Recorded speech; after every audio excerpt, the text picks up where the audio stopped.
Killzone 2 has had people talking even before the PS3 was launched. Debates about pre-rendered footage clashed with hopes that this would be the definitive PS3 game, and the results of those arguments really weren't pretty.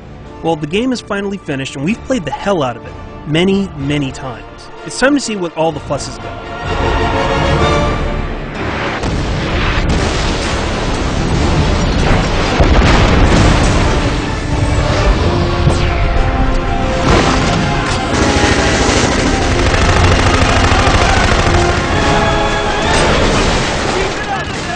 Killzone 2 continues the story from the first game and, more notably, Killzone Liberation.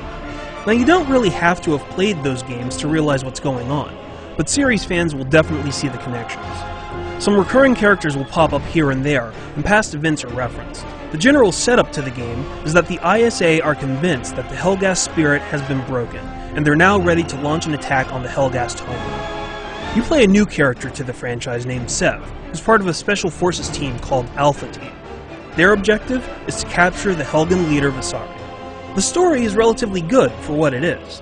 Rico, who's now your commanding officer, is still as unlikable and annoying as ever. But overall, the plot keeps the action moving, and there is a lot of action to be had in this game.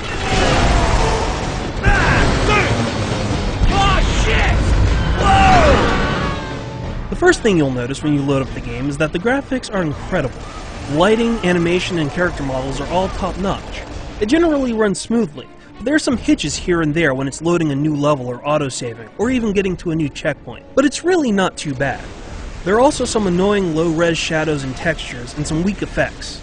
Close your eyes when you see the fugly resuscitation beam or the flamethrower in effect. But overall, you'll really be happy. We all knew that it would look good, but the best thing is how the graphics add to the atmosphere. There's a real sense that this is a large-scale conflict.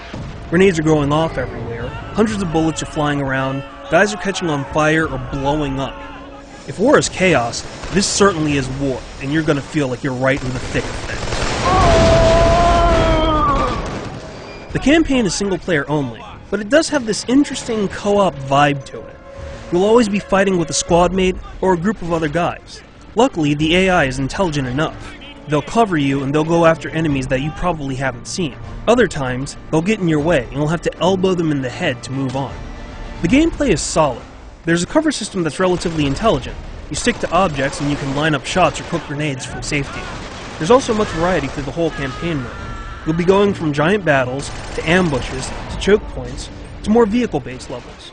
Now, I actually wish that some of the vehicle and turret levels were longer, because they're great moments where you really feel like you affect the flow of the entire battle. But overall, the single player is a great campaign for the entire 8 to 10 hours it'll take you to complete. So what about multiplayer? In a word, awesome. 32 people can play online, and if you don't have a full map, you can add bots. The multiplayer mode is class-based, and it's insanely deep. If you kill people or you do mission objectives, you get points that lead to promotions. These promotions unlock things like guns or other classes. The 8 maps are cherry-picked to maximize chaos, and there's a squad system with a dedicated voice channel and spawning on a squad leader to get people right back into the thick of the action. It's all very well thought out. The amount of hype behind Killzone 2 may lead some people to be disappointed, but that's not really fair to the game.